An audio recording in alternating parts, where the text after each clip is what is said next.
Welcome to another edition of Crime Time with DutyRon and Ed Wallace. We are two retired New York City police detectives with 20 plus years of law enforcement. And guys and girls, if you like all things true crime related from a police perspective, please consider hitting that subscribe button, hit that notification bell so you will get all things DutyRon and Ed when we go live or upload another video.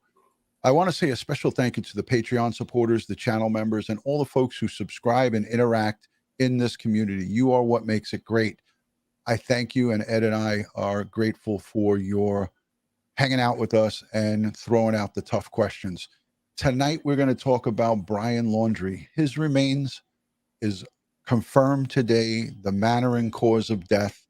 This is what we've been waiting for a good month now. Ed, you and I have been on the phone back and forth today. I felt like we had like a breaking news, a newsroom back and forth between me and you. How you doing this evening, Ed?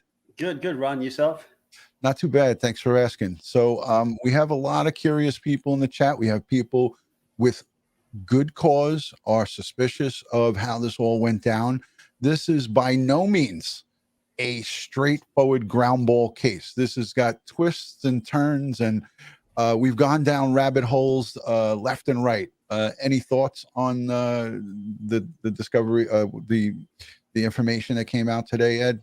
Well, as we stated in our previous episodes, I knew it was going to take a little while for the reconstruction of the skeletal remains and to get the information out on the cause and manner of death. In addition, as we kept saying, the DNA is coming, and it's now here. It's all here. So between the dental records and the DNA that was done, it is Brian. Right. And that's the thing is, like, you know, some of the folks were like, I'm not going to say that they have Brian Laundrie's remains until the DNA came. Today we have, and we're going to show some documentation from the medical examiner's office. I believe it was district, what was it, 17, Sarasota? District 12. Sarasota County, District 12. 12, yeah. I'm getting old, Ed. I'm getting old. You're still younger than me, Ron. Yeah. Let's set it up. Here's just a brief news clip from today. We're going to play a little bit of this to set it up for some of our folks outside the United States and some within. So this is just going to be 2 minutes of media. So let's play that quick. That it seems like everybody was talking about just a couple of months ago. The disappearance and then the death of Gabby Petito and her boyfriend, Brian Laundrie, who was a person of interest in Petito's death. You might remember that her remains were found in September. She died. It was ruled as homicide by strangulation. Well, tonight, the Laundrie family attorney is saying an autopsy shows Brian Laundrie died by suicide when he shot himself in the head. Kathy Park has been following this story for us. And Kathy, people talk so much about this. I mean, this was all over the headlines for weeks, right? Earlier, end of summer, beginning of fall. They were a couple. They'd been traveling together. Laundrie came back to Florida without Gabby Petito and then went missing about 2 weeks later, found last month after this manhunt. An initial autopsy was done last month. This isn't the conclusion we heard then, right? Then it was that no manner or cause of death was determined. What changed?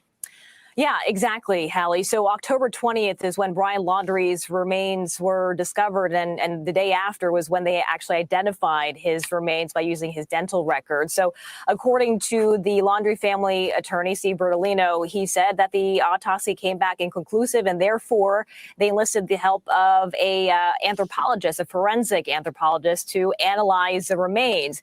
So that is why there is this kind of lag time, and then we have this update today. So the medical examiner today saying that this was death by suicide and he died because of a gunshot wound. So it appears we're waiting for the information from the anthropologist to have more answers, more details about his death. Have we heard anything from Laundrie's family about this yet? No, you know what? They have been leaning on Steve Bertolino, the attorney, the entire time. As you know, cameras were pretty much camped out in front of that home in Florida, waiting for them to respond to this. But they have been pretty quiet. It's pretty silent throughout all of this, especially with them in the spotlight. And they've been getting a lot of scrutiny for not speaking up. Kathy Park with that reporting for. Yeah, they certainly have been getting a lot of scrutiny for being silent. As a matter of fact, it's crickets from the Laundrie family, with the exception of their attorney, Mr. Bertolino. again, this is what we've all been waiting for. But Ed, there's so many questions. Where's the gun? How did they come to the determination? There's just so much on the, so much what ifs and where is and what happened. Any thoughts on that, Ed? Well, I mean, it's obvious for the public we're not going to have that information because the law enforcement is not going to give it to us, right? At least not now. But at the conclusion of the investigation, most of it will come out. It's trickling out. Today, the family's attorney was very busy, apparently, texting various media outlets and giving them information about what was transpiring. It was he that broke the information that the cause and manner of death for Brian.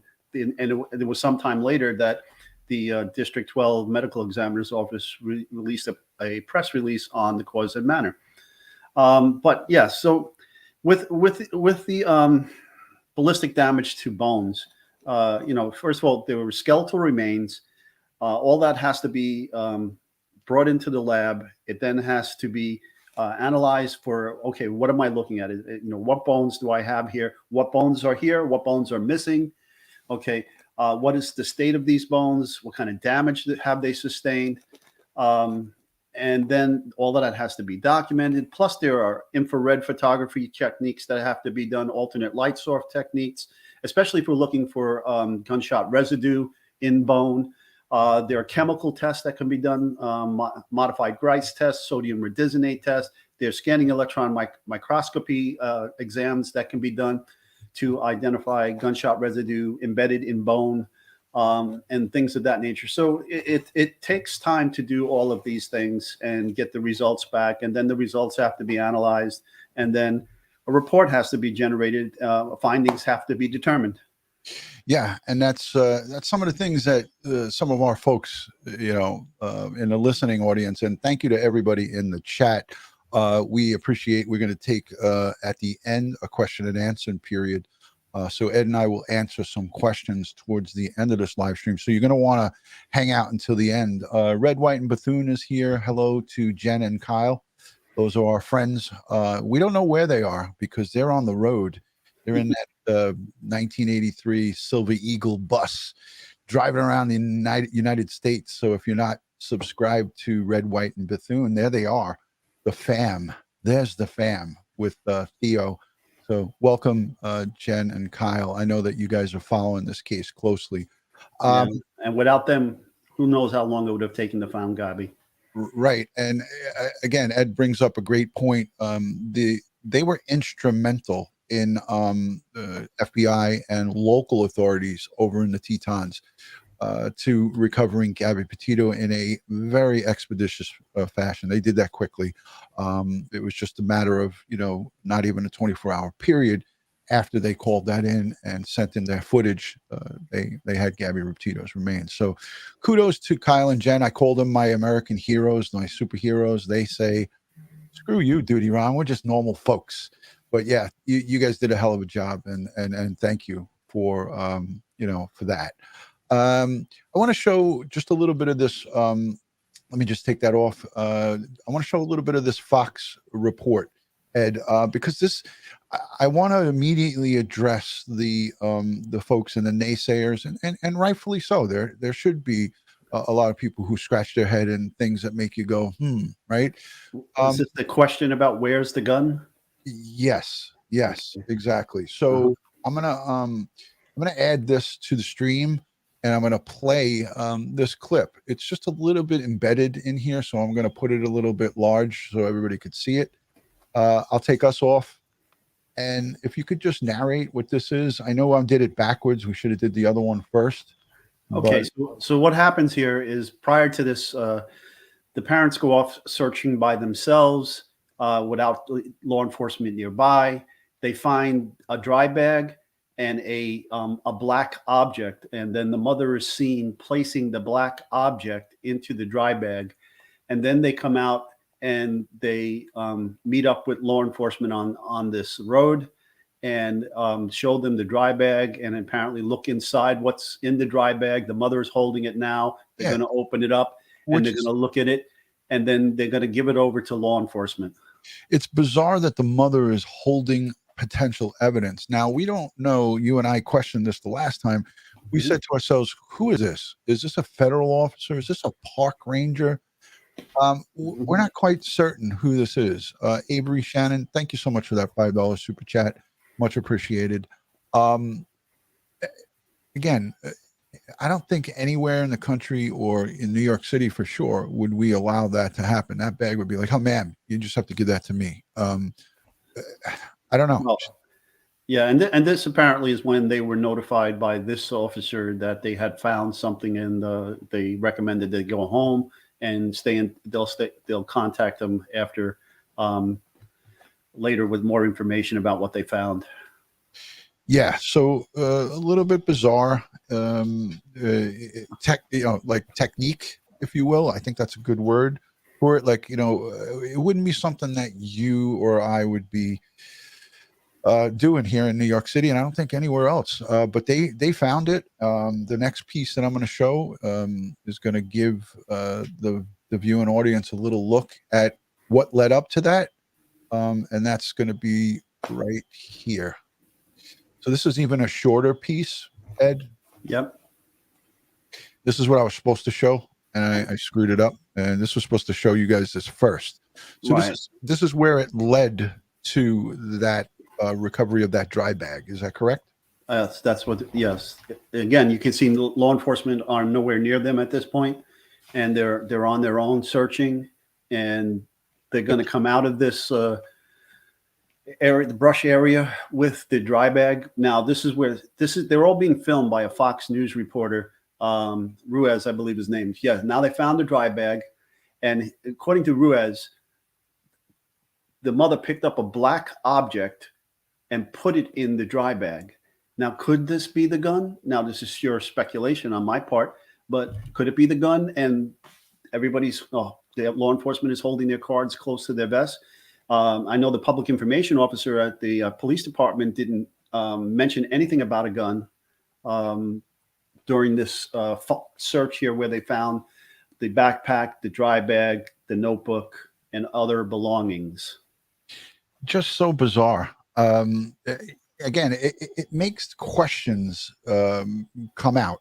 It makes people have doubt when things are done like this. And this is why I don't like this. Because now you're giving folks ammunition, so to speak, to question, like, hey, why were the parents allowed free reign and the father's holding that dry bag? Yeah. Did he open that bag? They opened the bag and looked in it. Yeah. Without law enforcement there. Without law enforcement there. And then they actually put an object, a black object in it, witnessed by the news reporter.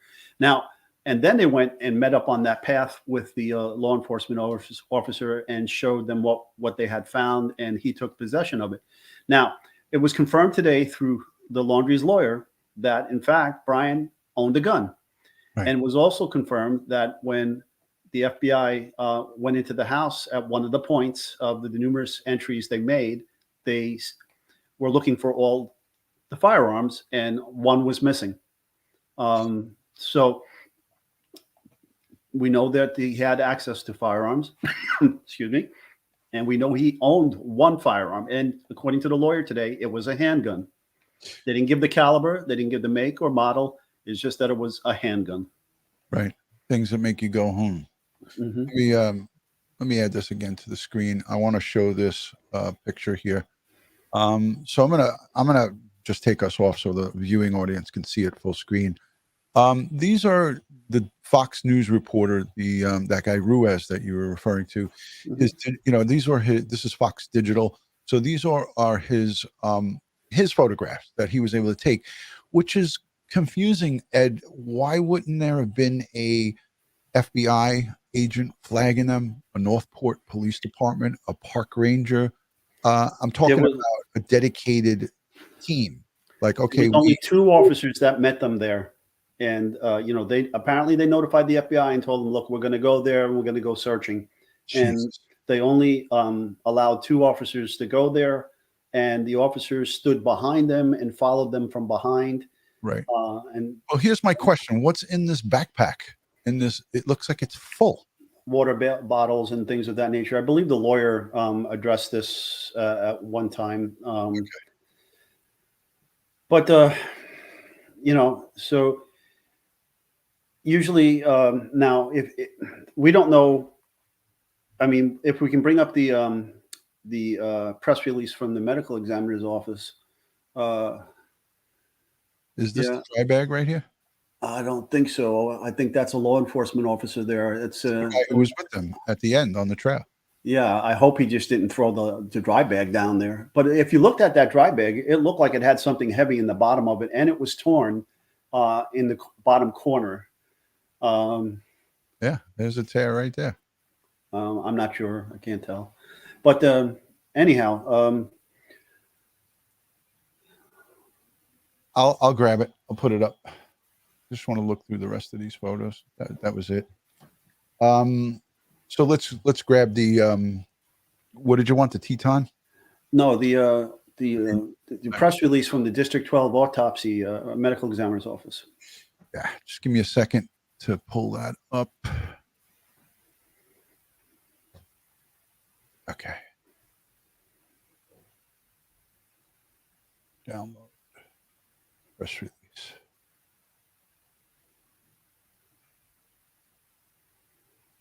All right, here we go. Ed, sometimes I'm not good at this stuff, but then sometimes I'm good. Stop screen. There. There we go.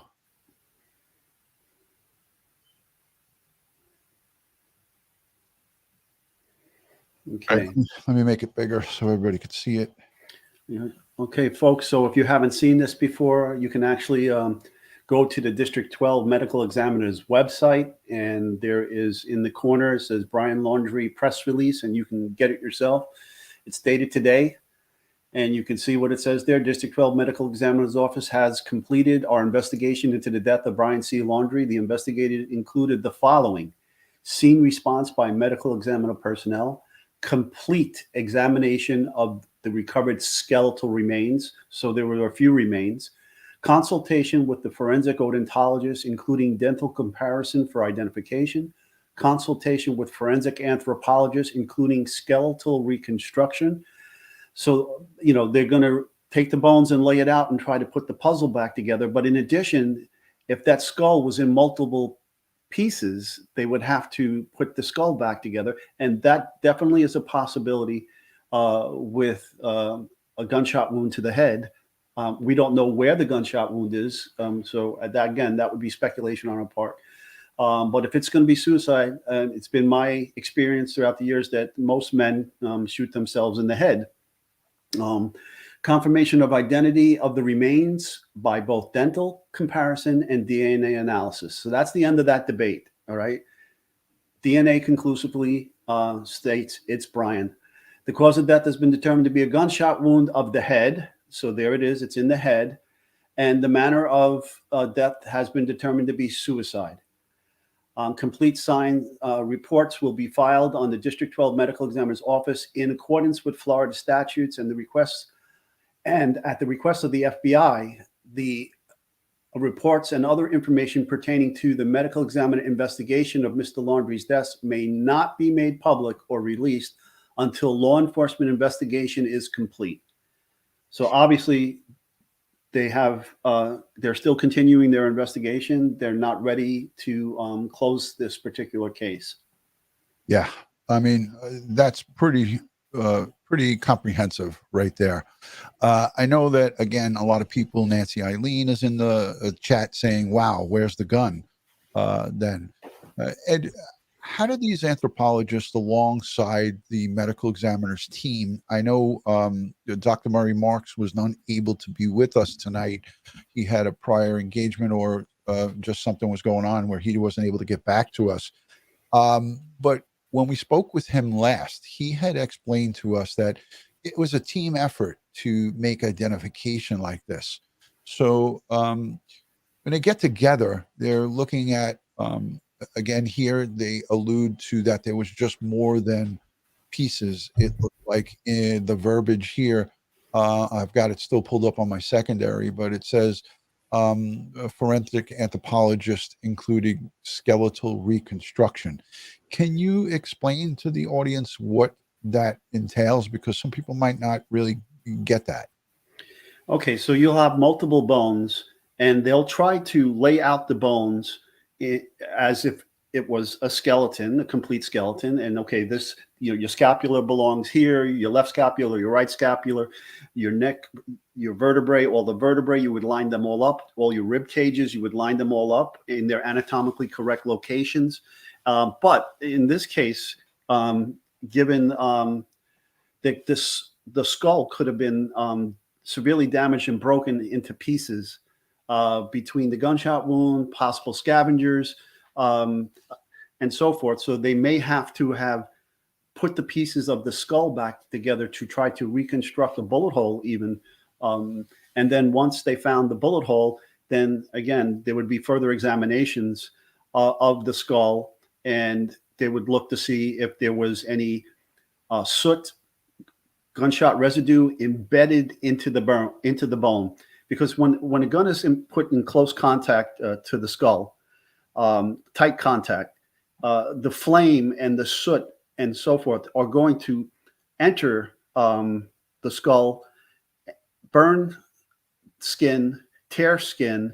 A star-like effect will occur sometimes with the skin as the gases get trapped between the skin and the bone and blow back. Those heated gunshot residue particles can burn into the skin as well as burn and embed themselves into the skull. Yeah. And then the flame will follow the trajectory of the bullet into the brain again. And now parts of the bone there could be burned as well from that flame. All of that has to be looked at under the microscope. It has to be tested with chemicals and so forth. Again, infrared photography and alternate light source work can also assist in this. And scanning electron microscopy for gunshot residue can be done as well. So there's a huge science that goes behind this to come up with these conclusions. We also saw in the last bullet point, there was 1, 2, 3, 4, 5, 6 of them. In the sixth last line, confirmation of the identity of the remains by both dental comparison and DNA analysis is 100%. What are they saying in that line with, they say, and DNA analysis? Is that DNA from both tooth pulp and the skeletal remains? I'm not sure of what the source of the DNA was. I would imagine if they had the denture, they would use a tooth for at least one of that. And then if they have all these different bones, they want to make sure they're all Brian's, then they would have to do DNA of each of those bones. Unless the bones, again, were still attached, which I highly doubt. Maybe if there was any ligaments or cartilage attachments keeping the bones together, then they would only have to do one portion of that. Right. So for the listening audience, I'm going to show you right here. It's the sixth line down as the investigation included the following. Confirmation of the identity of the remains by both dental comparison and DNA analysis. So for the folks who are out there saying, well, I am not going to be happy until we get DNA confirmation, this report by the 12th District Medical Examiner's Office, in that very last line number 6, I wish I could highlight it, but I can't. It gives you that complete confirmation of the identity of the remains by both dental comparison and DNA analysis. So that's why it took so long. And hopefully one day we will be able to hear from the FBI, and they may speak about perhaps what their conclusion is, because as you and I spoke today, really there's no criminal case against a decedent, but there could be a criminal case against the parents.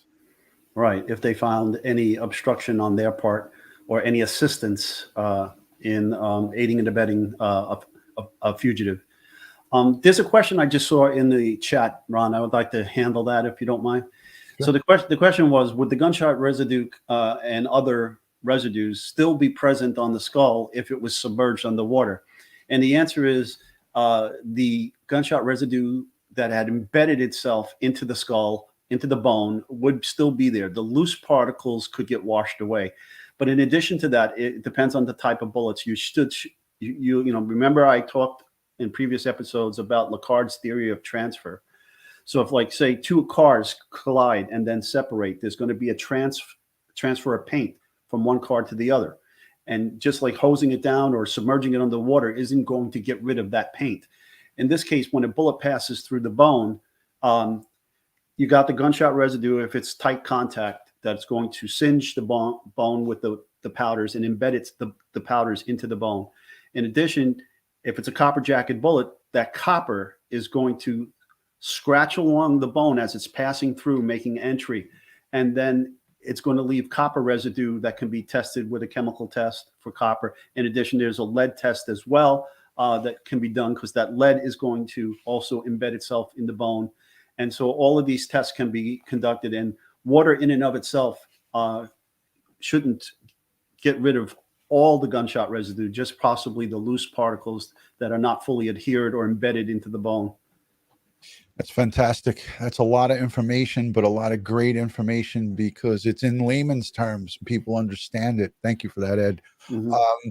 You know, again, we don't know if he took the weapon and shot himself straight through the mouth, underneath the chin, at the temple, to the back of the head. Mm-hmm. Nobody knows because we weren't there. But I think the anthropologist, the medical examiner's office, and the team at the Sarasota District 12 worked painstakingly to put this thing together. Let me just say quickly, thank you for the super chats. Red, White, and Bethune comes in with a $20 super chat. She says, thank you, DutyRon, for being amazing and supporting us. Thank you to all of your supporters on here. You all mean more than you will ever know to our family and our journey.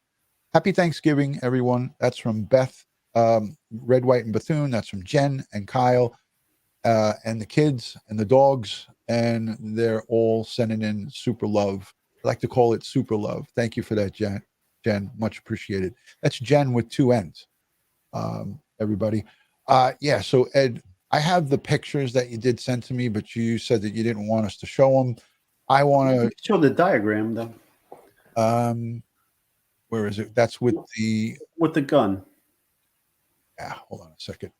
I gotta find it. Folks, when Ron's looking for some stuff that I showed him, when a bullet enters the skull, okay, what ends up happening is in the skull, the outer portion of the skull, if the bullet is directly going in or depending on the angle, but the entrance wound is usually a nice clear delineation of a circle or an ellipse, depending on the angle. If it's a circle, it's 90 degrees. If it's a lip, it's in an angle. But the opposite side of the bone of the skull will be blown out to create a crater, because the bullet is putting pressure and compression on one side of the skull, and on the other side of the skull, the bullet is pushing the skull inward in the direction that the bullet is traveling. So the inside of the bone will break first and create the crater, and then the bullet will pass through. Fascinating. And now I can't find what you sent me. I can only find the pictures of the graphic stuff, and I thought it was all together, and I'm not seeing it. I'm just seeing the pictures that you don't want me to show. Why is it not coming up? Okay, it's in probably one of the other emails. But here, just take a look at this pencil, right? So my thumbs are the bullet. And when the bullet pushes on this pencil, you can see I'm pushing in, right? The bullet is compressing the side of the skull, the outer portion of the skull, and putting tension on the opposite side. So ends up happening is when I push through, the inside of the skull breaks first and creates a crater. Wow. That was a great demonstration right there. Ed, I can't find it. I give up. But I thought I had it just before we went live, and all I'm showing is. I can bring it up. I can bring it up. All right, yeah. Let me try that. All right. that Let me bring it up on my screen. And So Ed shared with me an actual skull with a gunshot wound to it. If you're a bit squeamish here, I do want to show this, Ed, because I think it's important for people to see what it would look like. And you know, if we got to take a hit for it, we take a hit for it. You want me to share? Let me share mine first, and then we'll show that. Yes, before I ruin the show, you want to show your thing. Okay, I don't want anybody vomiting on their laptop. Okay. All right. And Ed is starting to get technical. He's starting to show stuff if he pulls this off. All right. Can everybody see that? Excellent. Yes. Okay. So you have the muzzle of this gun pressed up against the skin of the skull. If it's that tight, if it's right on top of the skin like that, the gases coming out with the bullet will get trapped between the skin and the first layer of bone. And then those gases will try to push back towards the barrel and creates a star-like entrance. As the bullet bores its way through the bone of the skull, as I said, just like with the pencil, it's going to put pressure, a compression on the side of the first impact of the skull, on the exterior of the skull. And it's going to have, that side will be under compression and the other side will be under tension. And then the crater, as you can see, if you look at the inside bone here, you see that the inside bone, if everybody can see these areas where I'm highlighting with my mouse, you see that creates a crater, an angled crater, and you see how the bone fragments come out. Okay, I'm going to stop sharing that now. Okay, and now I'm going to share. If you're squeamish, this is an actual real skull. The shot is through the top, right? And then it goes out. Oh wait, through the back and then out through the top. Yeah, you'll see it. Yeah, the larger hole is the. I'll explain it. Okay. All right. So if you are suffering from any type of anxiety or PTSD, this is for educational purposes, but this is potentially what someone who suffers from a gunshot wound to the head, this is what it will look like. If you guys are squeamish, I'm going to recommend that you just, for a minute or two, as Ed explains this, maybe just to click off. So there's your full disclaimer. Hold on, I'm going to stop your screen and then start mine. All right, here we go. Ed, and I know that you told me not to, but I think that this is important for everyone to see this. All right. So, all right, so that's the skull. That's the skull right there. And that's with the skin removed. And you can see the okay. On the back side, the left side is the entrance and the right side is the exit. Ron, if you can bring up the portion that has the skin. Okay. Yes. Hold on. That's it? No, the next one. That's that one. Yeah. And zoom in on that. Okay. So now underneath the scale, that is the entrance. No, not that. Right there. That's the entrance. And then above, if you slide up a little bit above the scale, there you go. Keep going. Keep going down. It won't let me. Won't let you? We'll zoom back out because there it is right there. That's the exit. Okay. Right. Now this is a perforating gunshot wound as opposed to a penetrating gunshot wound. And penetrating is just going to stay inside. The bullet's going to stay inside the skull cavity, where the perforating is going to enter and exit. All right. And the reason I wanted to show it, thank you, Ed, for that explanation. Ed has an unbelievable amount of experience with crime scene reconstruction and all of this type of stuff. So what you're getting here is valid information on potentially what could have happened with Brian Laundrie. Now, by the time his remains was recovered, of course, you're not looking at something like what we just saw, and you are not going to have this pristine specimen in front of you to study. It's going to be skeletal remains. But again, as Ed said, there's so much possibilities from point of entry to within the skull for the science to detect what happened. And they don't just come to the determination, Ed, by guesswork. No. And that's what I want people to understand. It's a science. Yes, I'd like to talk about two other aspects of this, especially with the self-inflicted gunshot wound to the head. Now, in most cases, when that shot is fired, the gun gets released from the hand and it drops to whatever surface, depending on, if the person is sitting on the ground or whatever the case may be. It just drops out of the hand and goes to, by gravity to a surface area.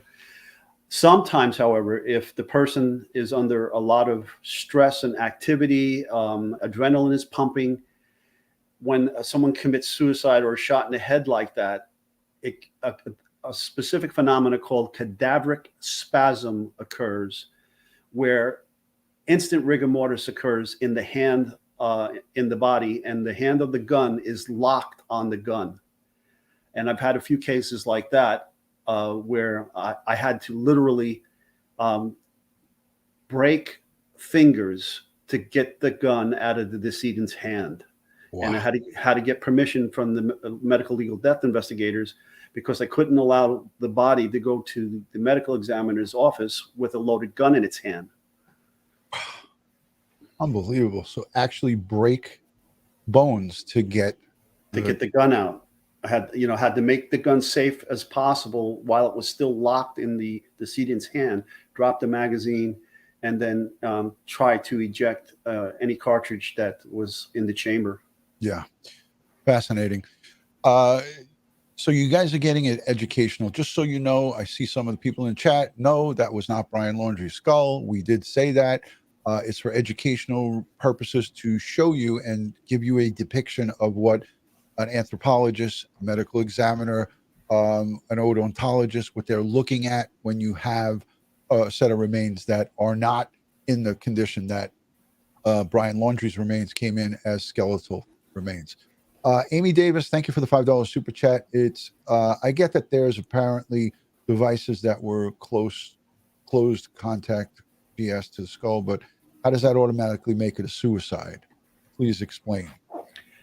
Well, forensically speaking, there has to be additional evidence to support suicide, because just a gunshot wound to the head in and of itself, you can't say if it's suicide or homicide. But if there's additional evidence, and if there's a suicide note or things along those lines, then it could be lead to that conclusion. In addition, if they did find Brian's gun out there, if that object, that black object that was placed into the dry bag was in fact a gun, that could also assist in that as well.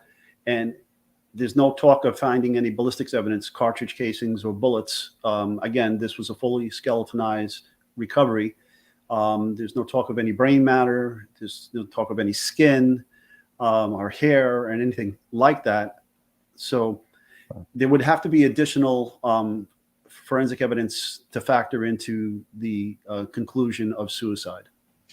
There you go. And there you have it. Ed, let's talk a little bit about potential for the notepad. That's another, again, I know that's going to be a sticking point because they didn't speak about it.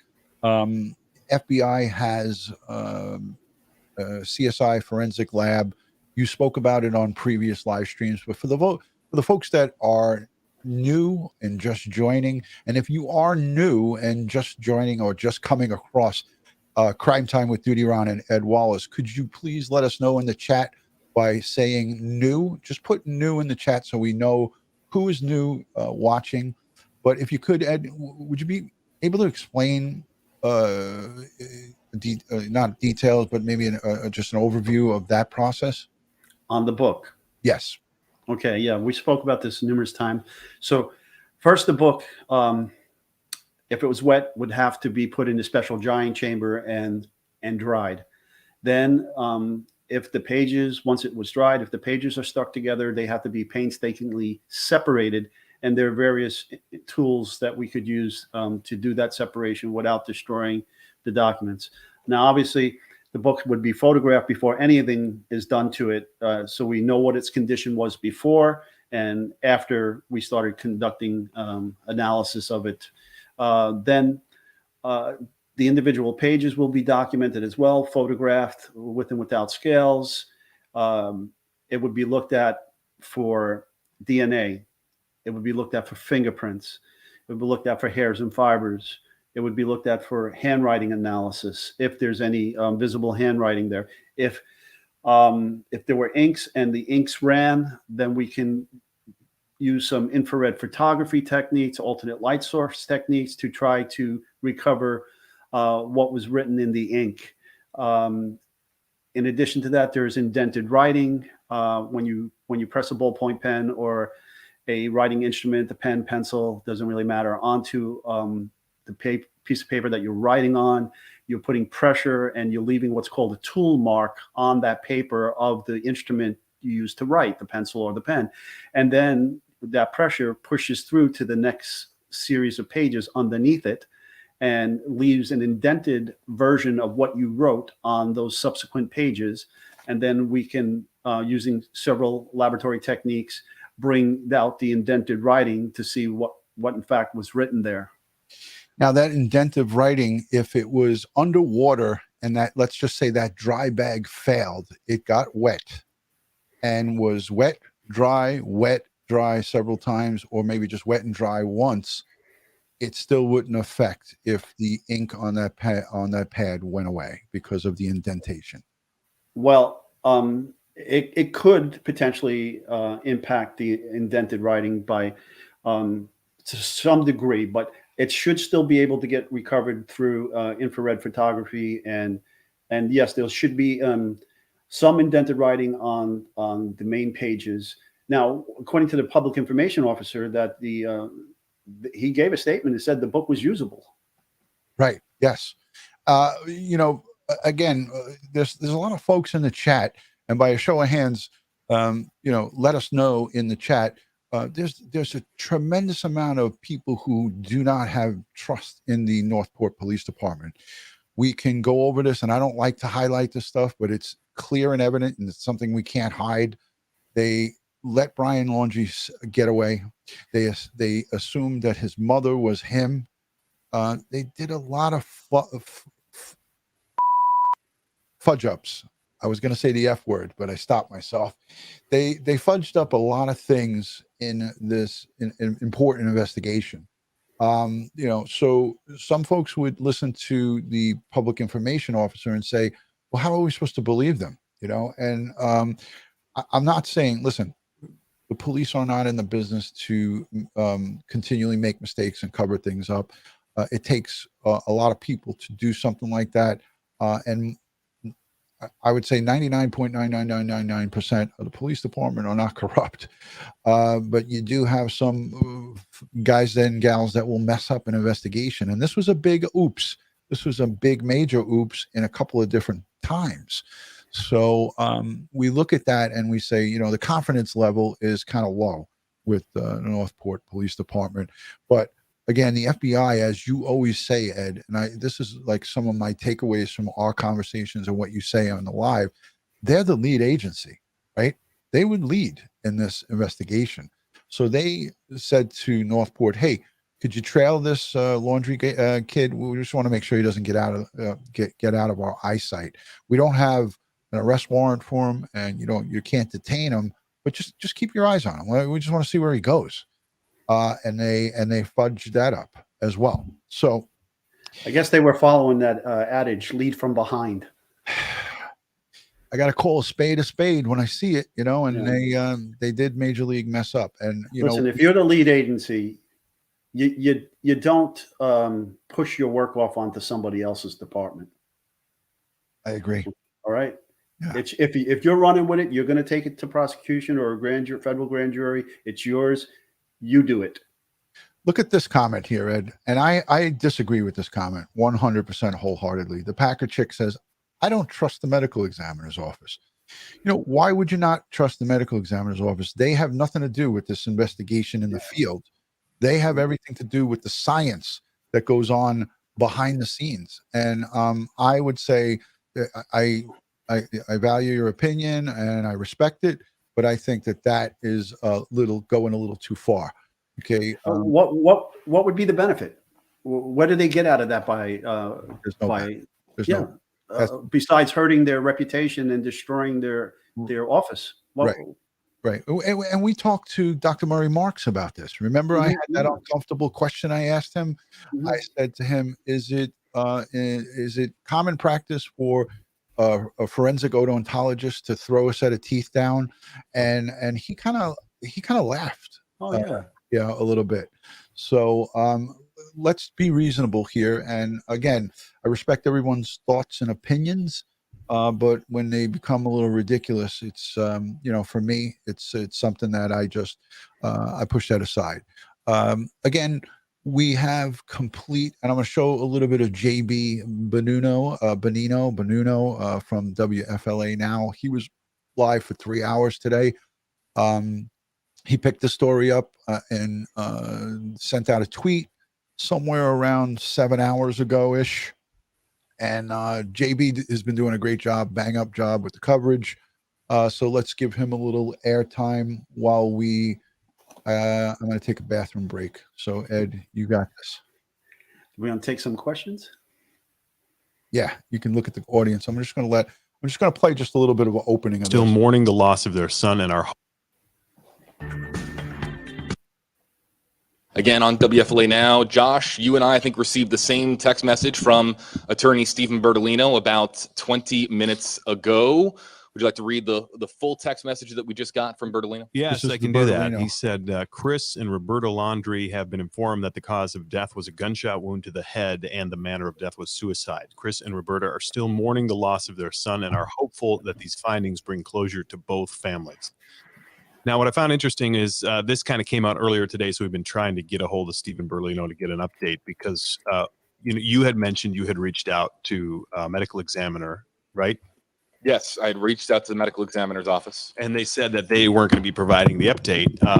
So then we assumed maybe the FBI would. So I'm still texting here with the attorney, and I asked if there's anything from the notebook or any confirmation on the suicide, and he said nothing further. So then I said, what about the report? Can we get access to the report? He said, I don't have the report. So I asked, will the FBI update us? The medical examiner says it's not coming from them. He said, I was told info will be released at 1 p.m., so I'm not sure if that happened. It's now 1:40, so we don't officially have the report. But here's the thing. The 1 o'clock news is interesting because I've been told just a second ago. I've been told that it's going to be released by FBI Denver. That even though FBI Tampa is still still very much involved in the investigation, partnering with FBI Denver. It's still FBI Denver. FBI Denver Mountain Time. So that would be 1 o'clock. That would be 1 o'clock. Oh, good point. So time difference. That could be 3 o'clock. Our time, Eastern time. So that's an interesting wrinkle. I did not know that from you as far as notes go before the stream. So for those of you just joining us here, this is Stephen Bertolino, the Laundrie family attorney, confirming to reporters and really copying, pasting the same text message to all of us. All right, guys, I'm back. I just had to go and take a leak. Sorry about that. It sucks getting old. I see some of the chat and see some of the people dogging me for that. But you know what?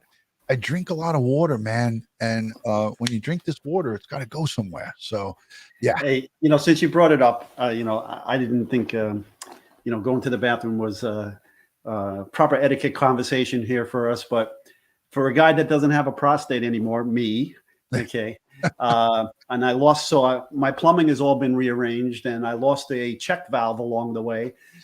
You're preaching to the choir, my buddy. I got to run to the bathroom all the time. And ladies, I have a lot in common with you now, and I just want to tell you, Kegels do not work. Oh boy. Okay, Kegels do not work.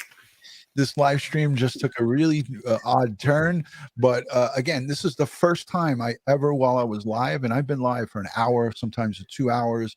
I've never once had to go take a bathroom break, but that was my second bottle of water. and had to go and do what I had to do. So Tabitha, Joey Brooklyn has got a question mark. What's a Kegel? I said, look it up, Joey. Yeah, It's mostly men normally don't deal with that, but let's turn to the audience now. We're at the 50 minute mark. Let's turn to the audience for some questions. I'm going to put the link in the chat. Ed, if you don't mind, maybe we'll have someone call in. I know that everybody likes to do this. If you call in, please have your camera on, have a headset in. I don't want to hear the echo in and all that stuff. If you call in, let's make it pertaining to Brian Laundrie, skeletal recovery, the positive ID with dental and DNA. Let's keep it to DNA. Let's not go outside the box. I know I'm trying to be, I'm just trying to keep it live stream related. I don't want to go off on, is the parents going to get arrested? Let's keep it to what the topic is, and I'll share the link with you guys. But if anybody has any questions in the chat, go ahead and put them on in the chat. And before I do this link, I want to say hello to everybody. Let me know where you're watching, city, state, and country. We'll start a quick little roll call, modified roll call with DutyRon and Ed Wallace. And there's the link. I'm putting it in the chat. Also, I just want to add one thing. I hear this time and time again about closure. And in my personal opinion, and having suffered traumatic loss in my life, homicide in one case, traumatic accidental deaths, several of my relatives, there is no such thing as closure. You just learn to live with it. And in some cases, like when anniversaries like 9/11 come around and so forth, the scab gets ripped open, and you just learn to live with it, and you move forward, and you never let it stop your life. Yeah, I mean, you shared quite a bit of stuff with us, Ed. I mean, the loss of your brother, to cancer related to 9/11. These are deep, open wounds that you never really get closure on. Losing my parents, both my parents are gone. A partner on the job, killed in the line of duty, a fellow squad member, carried his badge number, his police officer's shield when I got promoted to detective. His widow asked me to take his white shield and use it as my detective shield. And she said to me, Kevin will be watching over you. And I wore that 4503 shield for the entire rest of my second half of my career. So that wound will never go away. And that's 20 plus years with my partner and fellow squad member. So, again, this family, I say at the end of every one of these live streams, we pray for and send strength to all the victims and their families across the globe. So I don't just say that to say it. I say it because they need us. They do. They need us. All right, let's get these questions. All right. I don't see any questions. I see a lot of people because I did the roll call. So thank you for everyone checking in. We got Australia checking in. Put another prawn on the Barbie. Ontario, Canada.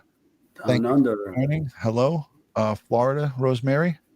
9/11 was a tragedy. Yes, absolutely. Joey Brooklyn. So a lot of people putting in where they're from. I did put the link in the chat. I hope somebody could pin that. Can I pin it? Let me see if I can do that. Let me try to pin it. I'd like somebody or anybody to call in with a question. I think that's a good one. That's a good thing to do. I did. There it is. It was a question about how much of the skull did they find? Because someone said it's a half a skull. I'm not sure that it was a half a skull. I think the skull was in pieces and they had to put it back together again. But again, we don't know for sure until such time as we get further information released. Let me put that so I can pin it. Yeah. So I mean, it may be some time before we get that. There's a question going by. Wait, I'm just trying to pin this. There it is. All right, I got it. Where is that question? DutyRon and Ed. There's no number to call. It's a link. It's a StreamYard link. Karina, thank you for joining from Australia. We got a lot of Australian folks in here. I don't know where that went. It was put out to both of us. DutyRon and Ed, where is it? There was a question there about if the pistol was missing, why weren't the public notified that Brian could be armed and dangerous? And that's a good question. And when we see the FBI and the Northport Police Department, I think we should ask them. Right. Yeah, absolutely. That would be questions. If I lived in Northport, I would actually be calling the police department and asking them that. Cupid's in the room. Yes, Cupid's here. We're going to add in a minute. I don't see any camera. I just see perhaps audio. Ed had asked. Yes, the question was, has the FBI ever released evidence? Yes, they've had press conferences on numerous high-profile cases that they closed, and they listed the evidence and why they closed the case or why they made the arrest. Right. There we go. Inc. says, is it usual to do both DNA verification and reconstruction by an anthropologist? That's a good question. Well, the DNA verification is, in fact, for verification. Reconstruction, on the other hand, is trying to assist in the cause and manner of death, not the identification per se, unless there's some kind of surgical pins that have serial numbers. So if you had any type of orthopedic surgeries where you had the your new hip and knee replacement, things like that, and these prosthetic devices and so forth have serial numbers on them, and then that could be used to help identify the person, because there's records of that and the people performing the surgery and so forth. Okay, I hope that answers your question. Yeah, that was a good answer to that question. This question will never go away. Yeah, it's here forever. Yeah. If he is a dentist and was Brian's dentist, okay, it doesn't matter. The records were the records; they were proven to be correct. Ed, have you slowed? Before you answer this one, can we talk about the theory of them having extracted teeth, or they pulled his tooth out and scattered it there? Okay, so can you talk about that? Okay, if these were deciduous teeth or their children teeth, so to speak, they can easily tell the difference between an adult tooth and a child's tooth. In addition, if they pulled an adult tooth and or 2 or 4 or whatever the case may be, so because like sometimes people get braces and they have their permanent teeth in, and they'll pull 4 teeth to assist with the shifting of the teeth.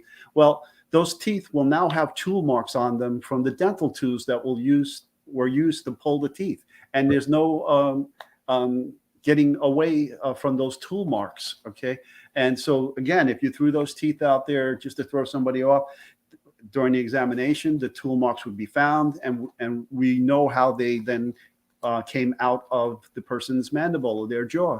Right. And Dr. Larry Dobrin, we asked about this, and I believe he gave us that same answer. He said it would be identifiable. Cupid came back in, so we want to get her in and her question. So I'm going to ask where she's calling from and her first name. Hi, how are you? Hey, this is Terry. I'm calling from San Antonio, Texas. Hi, Terry. Hey, I have cousins there. Say hi. Hey, hello. My grandparents were from Dallas, Texas, so I spent a lot of time there as a little boy. Well, y'all are welcome to Texas anytime. Yay. I love San Antonio. What's your question? Yes, sir. I'm very skeptical regarding since about them finding the bones, and I had a question because I'm a nurse and retired nurse, and thank you for your job. Thank you for that. Yes, I know that it's possible for jaw implants, teeth implants, and even a skull implant to be implanted, and so whenever they move those bones and those teeth, we're losing her, Ron. So I'm sure if that's possible, that parents retrieve those bones from the doctor's office and put them there, because I feel like they can do that and they can reproduce like the gunshot, the bullet, or the scrape marks. Well, again, now if you're talking about bone implants or bone grafting and things of that nature, again, there's going to be DNA associated with that, and a lot of times it's and tool marks and saw marks and things of that nature. Plus, there's going to be sutures and healing scars. All of these things would be indicative of that, and they should be readily identifiable. But I don't think that is Probable. I don't think it's probable. Yeah. No. But thank you Well, for that let's see. question. I appreciate it. All right. Thank you. Bye-bye. Y'all Thank take you. care. Bye, You Kim. too. You too. Be safe. Bye-bye. Very nice. Listen, again, people, everyone's thinking the most extreme stuff. This would take an extreme thing to happen. Implants usually have serial numbers. There's all different kinds of tricks that you know, jumping through hoops here. When it comes back into the laboratory and is in the exam room, and these folks have weeks and weeks to look at these things, it's just, you know, I appreciate and I thank her for that question, but that is highly unlikely and not probable that is the case here. Again, we have DNA confirmation and now the dental, so we have a double confirmation, and there's still people, and I knew this was going to happen, you know, but again, remember, I keep talking about Occam's razor. Again, folks, all things being equal, all probabilities being equal, the simplest of explanation is usually the truth. The more convoluted you have to piece together a scenario, the more likely it is not the truth. All right. So just, you know, take it for what it's worth. Yeah. And for the record, in late September, early October, I made a statement on 2 different occasions. Once on Police Off the Cuff, and then twice, so actually 3 different times, that I was able to find that I was asked my opinion of what happened to Brian Laundrie. This was after Gabby Petito, her remains were recovered, and I right away said that he was a coward. He wasn't going to face the music. He was 23 years old and didn't want to go to jail for the rest of his life. I said he went into that Carlton Reserve to end his life. Now, I got a lot of backlash from my subscribers, my friends.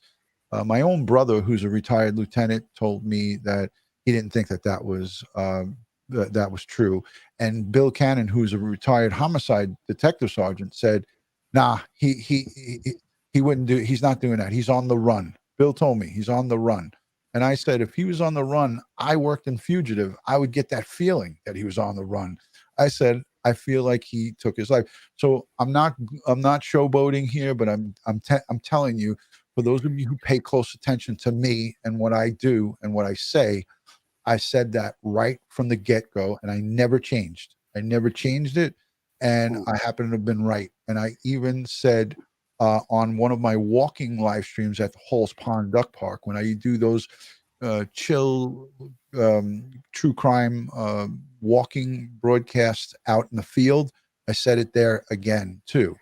But originally I said he was a runner, but then he came to a realization at some point he stopped running, because he ran from the Tetons back home, okay, with her car that he committed. And then he came to the realization that he's not going to run anymore, and he took his life. Right. Now, if they found the gun out there, next to the remains or next to his belongings, again, that's another piece of forensic evidence that could go into the suicide. Yeah. I have a feeling, and again, I said this before too, I have a feeling that they have something either written, maybe even left at the home, that we might not know about, because don't forget, they're not showing their cards. They're not exposing anything evidentiary to us. Remember, the FBI went into that laundry home and they pulled out bags and bags of stuff. They pulled out lots of stuff from the laundry home. We may hear about some additional evidence, additional writings. Mom, Dad, I love you. going into the Carlton Reserve, and then that's it. So the Laundries, don't forget, the parents haven't said boo to anybody. So there may be more to this story that will unfold as the days and weeks go on.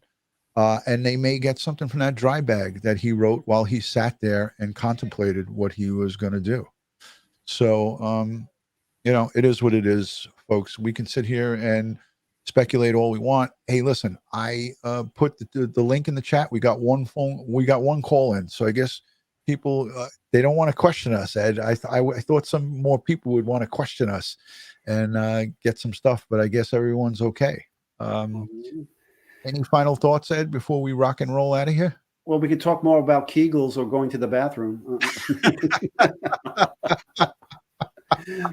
I got to tell you this story, folks. When I was a rookie crime. Oh, Dawn popped in. Dawn saved us. Okay, you don't have to hear this story now. Thank God, we don't have to hear one of Ed's war stories. Hi, Dawn. Where are you watching from? And New York City. Yeah, hello, Dawn. Had to support you guys. So I posted up there earlier. You read the question out. So JB had said that Bertolino confirmed that a pistol was missing when they surrendered all the guns out of the laundry house, and why it was never reported. My other question is, if they don't find a gun, can they do any kind of ballistics to match it to the pistol that's missing? That would be very hard. Now, it's not usually good forensic science to try to measure a bullet hole and then try to place it back to a specific caliber size. So we normally don't do things like that. But if they have the make and model of the gun that's missing, if they know exactly which gun's missing? If they know which gun's missing, yes, but there's no additional forensics that can be done on the skeleton to link that make and model gun to the bullet wound on the skull. It's just unless, well, it's usually not imparted on the skull itself. There's a thing called muzzle stamp.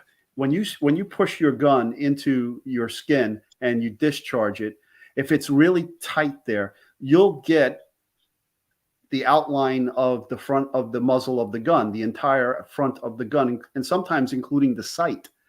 And if you had that kind of evidence, but that's usually found on the skin and not the bone of the skull, you can then do basically a comparison between that known type of gun and the pattern that was left. But we don't have that in this case. Okay. And a lot of people are going off about the gun in the dry bag. He didn't shoot himself and then put the gun back in the dry bag. No. The reporter said that he witnessed her pick up a black object from the ground and put it into the dry bag. So it wasn't in the dry bag initially. She found something black on the ground. So then she found it on the ground and then put it in the dry bag. That's right, according to the reporter, Dawn. So then they would have a gun. Yeah. Well, if the black object is a gun, that could be the case, but we don't know. We don't know. Ed and I looked up the Fox News reporter. What was his name again, Ed? The last Ruiz. Yeah, so Ruiz, his report is still online, and Ed and I read it. I actually saved it. I don't need to show it here. You guys can go and look, but you trust us. We read it and we looked at it real time when it was happening, and then we looked at it again tonight because that's what good detectives do. We detect shit, and we went over it and looked at it over and over again. It's still there on the Fox media print or whatever. That's what NYPD detectives do. We don't. What part of the city are you in? I grew up in Staten Island, lived in Whitestone, work in Manhattan. So which part when I'm not from, I'm born and raised in Staten Island before the Verrazano Bridge. Okay. So There you go. I got to pay the toll to come over and see you, Ed. And you got to get your passport stamped too. Son of a gun. Real with Robo sends in a $5 super chat. He's a channel member. Thank you for being a channel member. And if I'm saying that it's a he and it's a she, I'm sorry. I can't really determine. Real with Robo.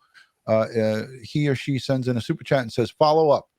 If they put a gun in the bag, they knew he was gone, or did they do it?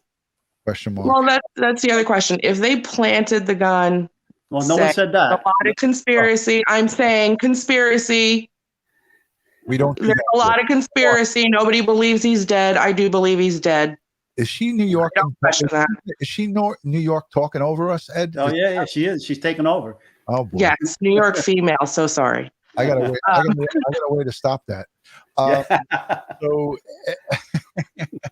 then they would, and they found that out. Then they would be tampering with evidence, right? Yeah, absolutely. Because then they didn't surrender a firearm. Well, they did. They initially put it in that bag, and then they turned it over to a law enforcement professional that was there with them. Right. So there is a witness. There is a witness there that the news reporter saw her pick it up off the ground. Apparently did not see her place it on the ground. Picked it up from the ground and then put it into the dry bag. What we don't know what that object is. All they said it was a black object. It could have been. So regardless of all that, my main question, other than the ballistics question, was if the parents knew there was a pistol missing when they surrendered all of the original weapons from the house, how come they were still silent and they did not go to the press? They did not make more of an effort to look for their son who possibly had this gun. Are you talking, when you say they, are you talking about the parents? Yeah. They invoked their Fifth Amendment, and that stays. Now, who knows what they told the FBI too about the missing gun? We don't have all those details, but the lawyer did confirm today that Brian Laundrie owned a gun, and that when the FBI took the guns from their residence, one was missing. Right, but Bernalino did an interview that when he left that day, he was very upset. Now, on top of it, there's a gun missing from the house. Mm-hmm. I understand his amendment. When did they realize the gun was missing? Only at the time that the FBI asked them for their guns, or we don't know those details. So, but yeah, it would just be all speculation. So, again, it's neither here nor there. When they realized about the gun, he took if there's a gun missing, now you have death by suicide, gunshot, right? We put the pieces of the puzzle together. He obviously took the gun and went out there and did what he had to do. And we have to wait. I mean, Denver FBI, I'm hoping and I'm praying that maybe they'll wait till after Thanksgiving. Maybe they won't. Maybe tomorrow we'll hear something from JB was saying 3:00 their time today, but it didn't happen. So, again, we have to just be patient. We've been patient. Well, we have been patient, us retired law enforcement, because we know how this goes. Lots of you guys have every right to be jumping up and down and asking for answers. Let me just say hello to my Facebook folks. I stream to like 6 different platforms. So it's right. You can go on to the next one. I got to go anyway. Okay. You guys have a great night. Thank you. Thank you. Bye, Dawn. What a nice gal. Can I answer something for Karen after you do this? Yes. So to my Facebook users, chiming in on the different groups that we're live streaming to my Twitch audience, to the Twitter audience, I say thank you and give thanks and praise to everyone who comes in. Here's a Facebook user. He didn't authenticate, or she didn't authenticate, but she definitely does have a question. I'll leave that up there for a minute, but go ahead, Ed. Take it from there. All right. First, someone already in the chat already answered Karen Lee's question. I'm not saying that he shot himself and the gun floated away when the water rose away from the remains. However, the remains could have floated away, when the water rose, or the critters could have took the remains away from where he shot himself originally. There's a number of explanations for why the gun is in one place and the remains are in another place. Now, getting to the Facebook user, in your professional opinion and based on your experience, do you feel that there's a chance the Laundrie's parents will be charged with any type of harboring a fugitive or aiding and abetting, since he was only a person of interest at the time. Well, if he was only a person of interest at the time and there was no indictment yet and they didn't have a warrant, the FBI is going to have a tough time making that case. But, if any time after that, and they lied to the FBI during that questioning and in their investigation as that person of interest, they could be in trouble. Yeah, absolutely. For the Facebook users, it asks you to authenticate yourself when you log into the live stream. So if you leave the live stream and then you come back into it, StreamYard asks you to share your Facebook and authenticate with them. If you don't have your password, or I don't know exactly what they ask for, but you need to authenticate so this way your username comes up. Otherwise it says Facebook user, as you can see. Let me say thank you to the moderators, Black Rose, Dawn Marie, Joey Brooklyn, and all the other countless moderators that are here. Ed, I'm sorry, you're catching me in the mid of just getting some of my stuff down. I want to say thank you to all the people who positively interact in this live stream. Heather, she authenticated. Thank you for doing that. She's from Facebook. So that, okay, I see now. Thank you. So this is her. This is who was asking the questions, I'm assuming. Okay. Before you lose your thought, go ahead.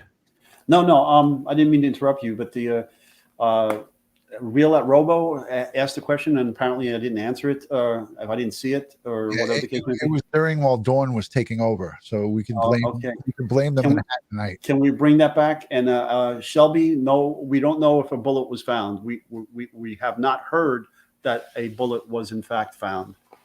All right, I'm scrolling back to find the Real Robo. If you could put the question back in, Real Robo. And remember, I was saying I don't know if it's a guy or a girl. Sugar plums.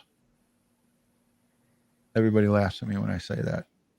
I can't find it. And so again, people are saying, "Where's the bullet? Where's the evidence? Where's the ballistics?" This is not a normal crime scene. This is something where someone who's out in a reserve where the water rose up for days and weeks, for weeks, not days, confirmed by the FBI. The FBI has no reason to lie about the water coming up. You have things that get shuffled around and moved. There's no question that animals, we did a live stream about the indigenous wildlife and all of the stuff that's out there. Okay, Real with Robo says, I'm a she for crying out loud. I'm a channel member for fuck's sake. Yeah. So, what's the question? Yeah, I can't find the question. So, Real with Robo, please put the question in again. I know that it was a big question. It was a long question. We want to answer it before we wrap up because it's in an hour and 20 minutes. And we got to get rocking and rolling. Here it is. I got it. I see it. Okay. So I asked, do we know if it was planted? What was planted? Well, again, the reporter was following them and didn't see them put anything down. But what are we talking about planted? We don't know for sure that a gun was recovered. We're just saying that some unknown black object was picked up by the mother and placed into the dry bag after the dry bag was found and picked up by them and moved from its original location. Yes. Yep. And that was witnessed by the reporter. Yeah.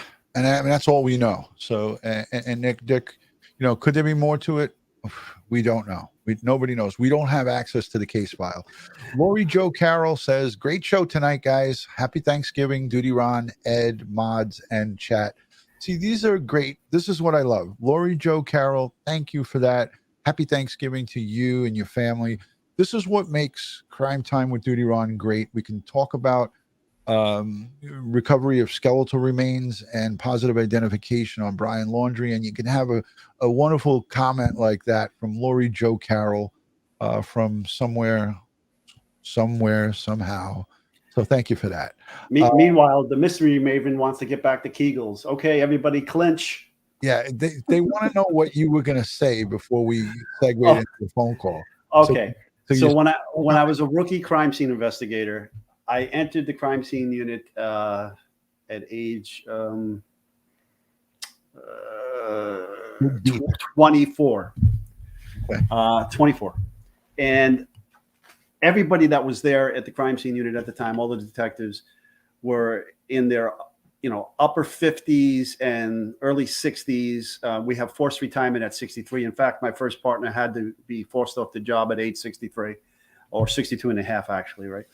And so we would sit, we had a kitchen, and we would sit at the kitchen table, and I would sit there, and I was stunned by the conversations of all these old timers. We called them in the NYPD, we call them dinosaurs.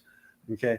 And so I'd listen to this story, and I'd be shocked at the stories that I'm hearing about everybody complaining about how many times they would have to get up at night and go to the bathroom. And they were talking about bowel movements and other things, and stuff that happens to us when we get older. And I said, this is never going to happen to me. I'm going to avoid all of this. And boy, was I naive. Oh boy. That's a good story, and it's a funny one. But yeah, I can hear that going on in the station house. The stories that we could tell is just unbelievable. So we've been live for an hour and 21 minutes. That's way longer than we usually go. But I want to just ask everyone if you could take a moment to please give this video a thumbs up. I'm going to go full screen for a second, Ed. Please consider giving this live stream a thumbs up. Consider subscribing to Crime Time with DutyRon and Ed Wallace, where you'll get valid information from a police perspective, from an investigator's perspective. Follow me on Instagram, Facebook, and Twitter, all one word, DutyRon. Ed Wallace, he is here. If you need a message, or if you want a message sent to him, go right on over to DutyRon.com, where you can find all things DutyRon and Ed Wallace. It's a chock full of information. I want to find it. There it is. Go and check out DutyRon.com. Subscribe to us on YouTube. And please don't forget, we're still in the middle of the fundraiser for EquiSearch Midwest. That is Dave Rader and his wonderful organization that goes out and searches for the missing. Dave has been on the Summer Wells case. They were on standby for Gabby Petito. Gene Robinson, the drone operator, was in communication. I spoke to Jimmy Schmidt, Gabby Petito's stepdad, and we were ready to send drone pilots, professional pilots, out to Wyoming to search for Gabby Petito. They went out to search for Orrin and Orson West in Bakersfield, and it's a great organization. Go over to DutyRon.com and purchase those bracelets. The Lost is Not Alone. They're up there, $10 a piece, and all of the funding from the bracelets go straight to EquiSearch Midwest. So thank you for that. I hope everybody here has an enjoyable Thanksgiving. Ed and I are not done with this story, because we're going to go and we're going to get either Dr. Murray Marks back, the very handsome and informative Dr. Murray Marks, a lady's favorite, but he is taken, unfortunately. But he is going to come back, because he promised us. Ed, he did make a promise. He did. He promised us he would come back after the results. So we are going to get him either tomorrow. And if we don't get him tomorrow, it's Thanksgiving. Thursday, there will be no live streaming on Thanksgiving. I may try to do something special for you guys for a Thanksgiving thing. But if I don't get a chance to do that, I want to wish you all a very happy, healthy, safe Thanksgiving. It's the start of a wonderful Christmas holiday season. I hope everyone has family, friends, or if you're celebrating, you're giving thanks and praise solo. I'm always going to be here for you. You can reach out on DutyRon.com, send me a message. I'll never ignore anybody, especially around the holidays. So if if you're alone and you need someone to reach out to, just send a message on DutyRon.com. It'll come right to my phone, and beep beep, I'll see the message and I'll answer you. Ed, any final thoughts for the troops? Well, I just want to thank you all for being here with us tonight. Thank you for your kind words on our post. I want you all to have a safe and happy Thanksgiving and share that with your family and friends. And if you know someone that's alone this Thanksgiving, give them a shout. Look on them, looking on them, and let them know that you're thinking about them. Absolutely, because there are a lot of folks who celebrate and with the holidays alone, and they rely on phone calls and things of that nature. So definitely do that. Reach out. As I like to end all of these live streams, God bless the world. God bless the United States of America, and God bless each and every one of us here in the chat, and all victims of crime and their families across the globe, but especially the Petito and Schmidt family tonight, because now they enter into their first holiday season without their daughter. And with the word of Brian Laundrie being confirmed 1 gazillion %, it doesn't give, like Ed said, any closure to the family. It just is another chapter in this horrible story. It's a nightmare for them, actually. So thank you for listening, and thank you for subscribing. Ed and I will be back when we need to. We'll see you soon. Let's take it out. Let's take it out. Ready? Peace out. Bye, guys.